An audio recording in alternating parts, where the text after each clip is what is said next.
احنا هنا استوديو صوت القرآن.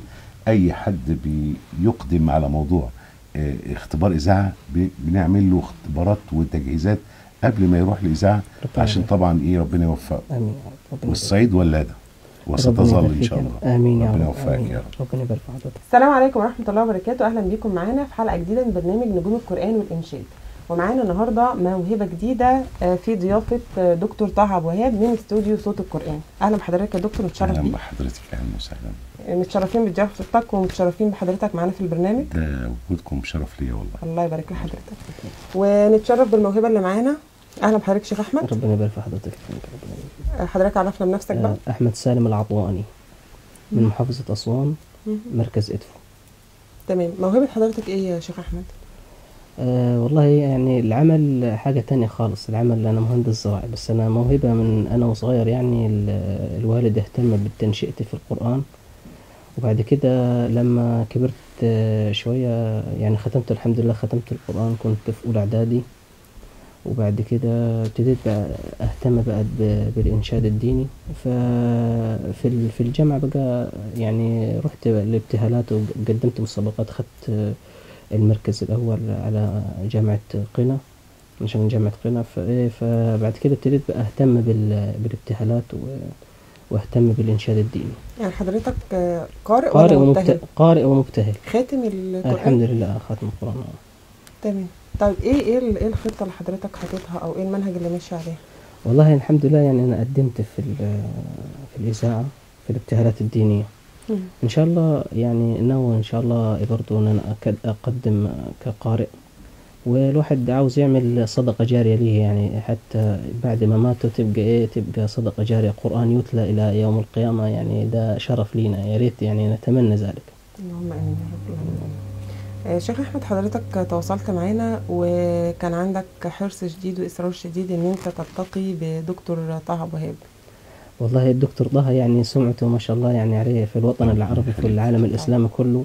يعني فإحنا الواحد لازم يرتوي من البحر ده. يعني الحمد لله يعني الواحد عنده يعني مش كفاية، عنده خبرات سابقة كتيرة يعني في المجال وكده، بس ما حصلش ان احنا نتقابل مع الدكتور طه. فدي فرصة كبيرة اني ارتوي من بحر الدكتور طه. هو حتى كان بيقول انا مهم عندي ان انا بس اقابل الدكتور، اهم عندي من اللقاء ان انا اقابل الدكتور. ربنا يبارك في حضرتك. اولا الشيخ احمد، اسوان ديت ناس طيبين جدا، ربنا يبارك اهل طيبه. وانا رحت الاقصر وعملت دوره للقراء هناك في الاقصر. وطبعا اسم العطواني اسم ليس جديد عليه. الشيخ ابو عظيم، الشيخ عبد العظيم الله يرحمه، العطواني اللي كان معروف جدا بنهج البرده. نهج البرده كان يعني ترك بصمه عند كل من سمع صوته. واكيد طبعا ده عيله قرانيه. الحمد لله. وانت ما حضرتك قلت انك قارئ ومبتهل، هو كل قارئ سهل ان يكون مبتهل، صحيح، انما اي مبتهل صعب ان يقرا. ولذلك ليه الابتهال بيبقى سهل بالنسبه للقارئ، انما القران ده اللي بيبين بقى، ده اللي بيفرز، لانه ملتزم باحكام التجويد ومدود وغنن. فاحنا بقى نسمعك كقارئ اولا، ثم بعد ذلك برضو مش هنسيبك، هنسمعك كمبتهل، لانك بتقول انك بتقدم في الاذاعه ان شاء الله. ادعو الله لك بالتوفيق، دي مرحله كويسه. فبرضو نسمعك كمبتهل ونشوف بقى المستوى ان شاء الله. نسمعك كقارئ ان شاء الله. اتفضل يا سيدي. أعوذ بالله من الشيطان الرجيم. بسم الله الرحمن الرحيم.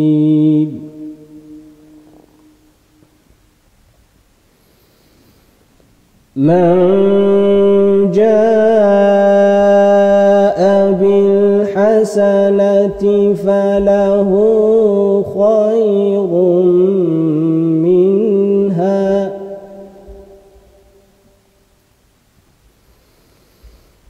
من جاء بالحسنة فله خير منها وهم من فزع يومئذ يومئذ آمنون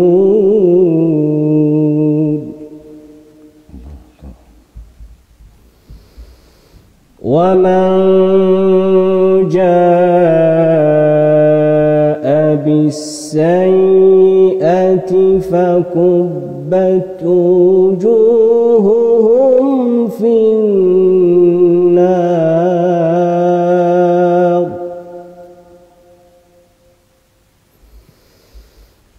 هل تجزون إلا ما كنتم تعملون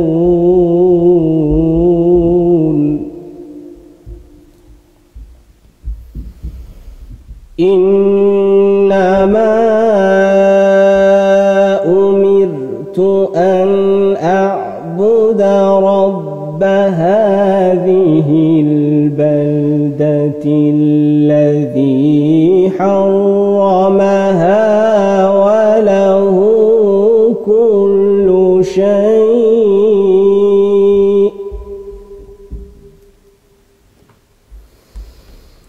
إنما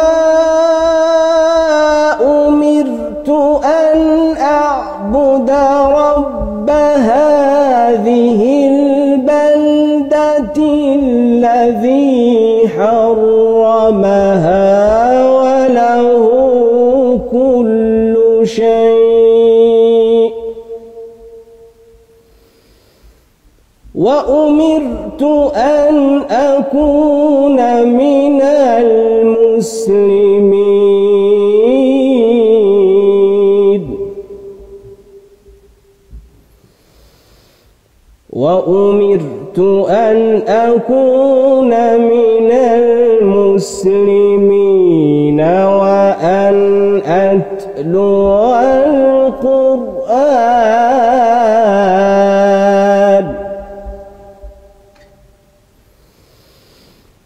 وأن أتلو القرآن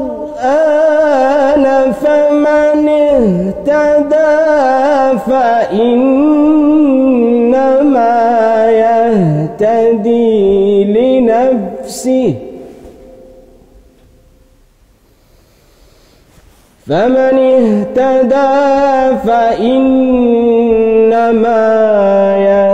يهتدي لنفسه ومن ضل فقل إنما أنا من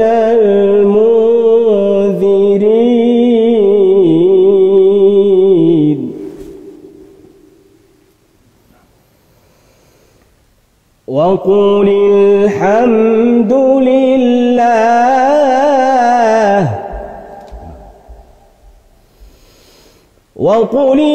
الحمد لله سيريكم آياته فتعرفونها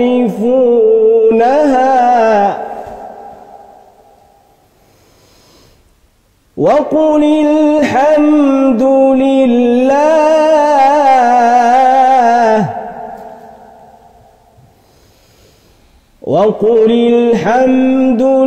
لله سيريكم آياته فتعرفونها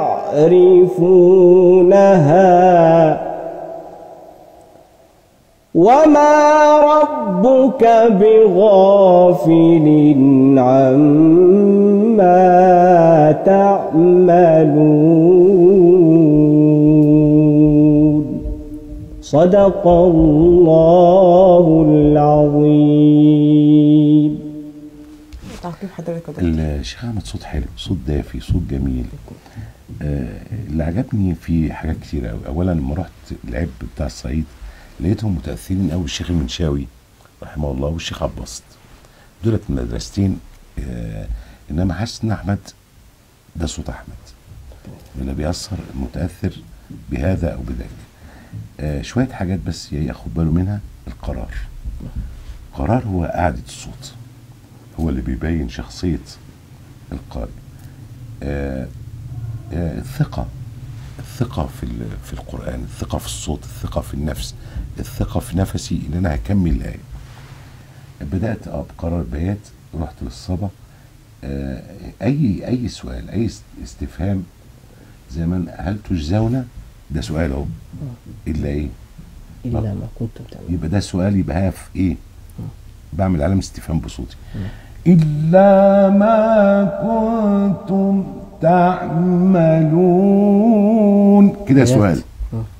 العلامة اللي واقفة انت قلت إلا ما كنتم تعملون، كده مش سؤال. لما أقول لك أنت أحمد، ده سؤال، غير ما أقول إيه؟ أنت أحمد. أدي حاجة برضو، لأن أنا بأهلك دلوقتي تبقى قارئ تمثل مصر في مسابقات دولية في الوقف الابتداء. حاول تلتزم قوي بالوقف. وأمرت أن أكون من المسلمين، دي نهاية آية، رأس آية. من السنة أن أقف على رأس الآية. إنما أنت وقفت صح، وبعدين قلت وأمرت أن أكون من المسلمين وأن أتلو القرآن. ووقفت عند إيه؟ علامة اللي هي الصلاة. كان الأولى أقف على الإيه؟ المسلمين. ده الأفضل. حاسس إن صوتك دافي ويخش القلب. عايز تقول مقامات كتير. بعد البياتي رحت صبا ورحت نهاوند. مش عارف نهاوند انت بينك وبينه ايه؟ هو النهاوند مقام جميل وانا بحب النهاوند، والنهاوند دايما نقول عليه ايه؟ رومانسي او عاطفي. ولكن برضو المشاهدين اللي معانا نقول معلومه سريعه. شيخ احمد طبعا ماسك سبحه، صح؟ قال ليه القراء بتمسك سبحه اثناء القراءه؟ لو قلت الاجابه صح انا اروح اعتمدك دلوقتي في الاذاعه. ايه رايك؟ والله بص، هو الواحد بيحب ان هو يتصل بالله سبحانه وتعالى. نعم. فايه يعني برضو لا شغل تاني في القراءة. حتى هي لتخفيف حدة التوتر شوية. توتر وانا قاعد جنبك ازاي يا محمد؟ لا هي فيها شغل كبير قوي. موضوع السبحة ديت ممكن بتعديد الحركات، يعني يعد مش الحركات، لضبط السرعة ما بين الآيات. وهي في طريقتين، ده الكلام ده مش لك، الكلام ده المشاهدين. الفاصل ما بين آية وآية بتبقى محسوبة على حسب سرعة التلاوة. أيوة. وابن الجزري قال واللفظ في نظيره كمثله. يبقى القارئ ماسك وتيرة واحدة، وما شاء الله انت كنت ماشي على وتيرة واحدة، يعني يقولوا عليه الريتم ما يجريش ويبطأ. فلابد اضبط السكتات ما بين الايات. فالقراء في طريقتين لضبط هذه السكتات، اما يعمل اهتزازة بين الآية والآية، او يبقى ماسك سبحة بين الآية والآية. الحركة دي بيضبط السرعة عشان التلاوة ما تجريش منه. التلاوة في حد ذاتها الصوت دافي يدخل القلب، حاسس انه بيقرا من قلبه، حاسس ان هو مش بيتصنع، حاسس انه جواه حالة تعبد، حالة زهد مع القرآن، مع رب القرآن، وده احساس كويس. بقينا بقى الجزء الثاني اللي هو الابتهال. طبعا الراجل ده بيت مبتهلين معروفين، طبعا. بيت انشاد طبعا. اكيد هيبدع في الانشاد زي ما ابدع في القراءه طبعا. سمعنا الحال ايه يا شيخ احمد؟ سبحان من بالذكر قد ناجاني. سبحان الله. اتفضل. هنخش على طول ايه، مش هنستفتح، هنخش براحتك خالص. سبحان من بالذكر قد ناجاني.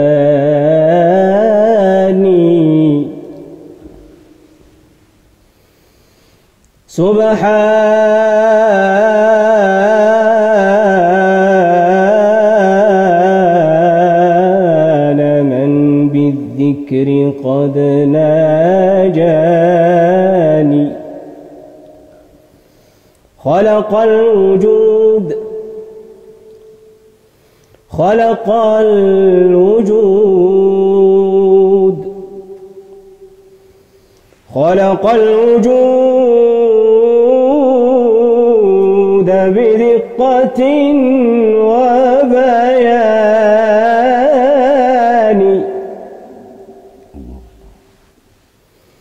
في الليل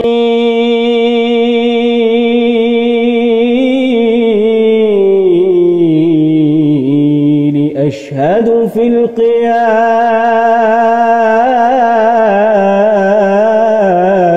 وصال.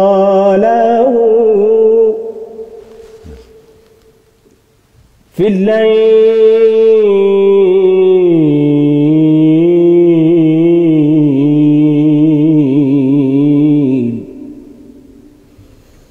الليل أشهد في القيام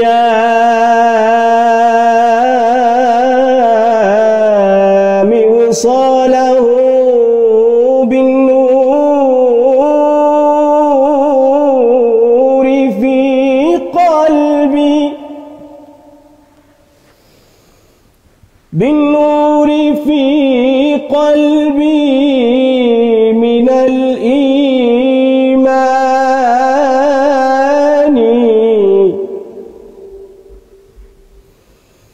وأرى الكريم هو الأنيس لوحدتي، وأرى الكريم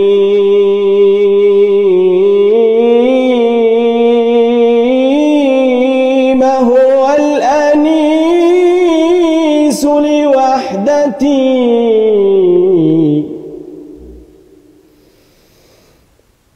وأرى الكريم هو الأنيس لوحدتي،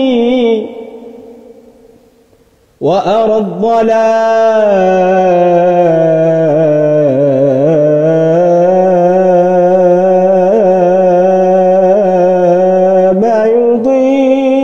يضيء بالقرآن، وأحس نور الله يملأ مهجتي، وأحس نور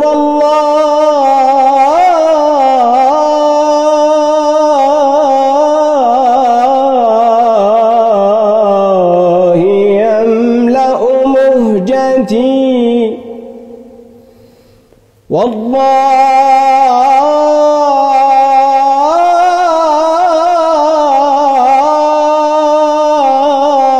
والله أحيا بالصلاة كياني،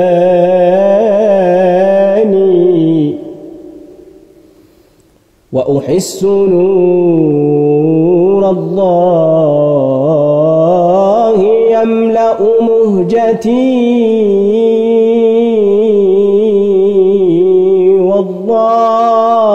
والله أحيا بالصلاة كياني، نور أنس الله، نور أنس الله، نور أنس الله، نور أنس الله، نور أنس الله، نور أنس الله، نور أنس الله، نور أنس الله. فتح الله عليك يا شيخ أحمد، أمتعتنا. ربنا يبارك فيك. هو قال خلطة حلوة قوي، ابتهال ودخل على أسلوب الإنشاد، الأنشودة. أنا ما ملتش وما زهقتش، وكنت عايزه يطول يقول براحته. ده أولا. الجميل إنه قال المقامات غريبة قوي، يعني قال بيات وقال كرد وقال صبا وقال مقام اسمه اللامي. اللامي ده مقام عراقي، يعني كردين فوق بعض. لو هو تعمد إنه هو يقولهم مش هتيجي معاه، إنما واضح إنه بيقول بالفطرة. راجل كده إيه بيقول زي ما سمع بدون الصوت ده. لو درس على فكرة كمان هيكسر الدنيا زي ما بيقولوا، هيعمل طفرة في، لأنه بيقول بطيب قوي، بطيبة من القلب، بيقول من جواه، بيقول بإحساس كويس، وبيقول بإخلاص، وبيقول مصدق اللي بيقوله. وده دايما أقول إيه، فاقد الشيء لا يعطيه. لو أنا مش حاسس الكلام مش هيخش قلب اللي بيسمع. دايما كنا زمان نقول إيه، ما نقولش فلان صوته حلو، بنقول حسه حلو، ده بيقرأ بالحس. فانت يا محمد احسنت، انت حسك حلو وصوتك حلو وملامحك، وانت بتقول انا حاسس بيك ومصدقك. انت ما شاء الله، ربنا يتقبل منك ويوفقك في مسيرتك، واحنا مش هنتخلى عنك على فكره. عوزت اي حاجه، احنا هنا استوديو صوت القرآن، اي حد بيقدم على موضوع اختبار اذاعه بنعمل له اختبارات وتجهيزات قبل ما يروح الاذاعه، عشان طبعا ربنا يوفقه. امين. والصعيد ولاده وستظل ان شاء الله. امين يا رب. ربنا يوفقك يا رب. ربنا يبارك في حضرتك. بنشكر دكتور طه على ضيافته لينا في الاستوديو الجميل، وبنشكر الشيخ احمد. ان شاء الله مزيد من التألق والابداع يا رب. وان شاء الله باذن الله نقابلكم في حلقه جديده من برنامج نجوم القرآن والانشاد مع دكتور طه عبد الوهاب في استوديو القرآن.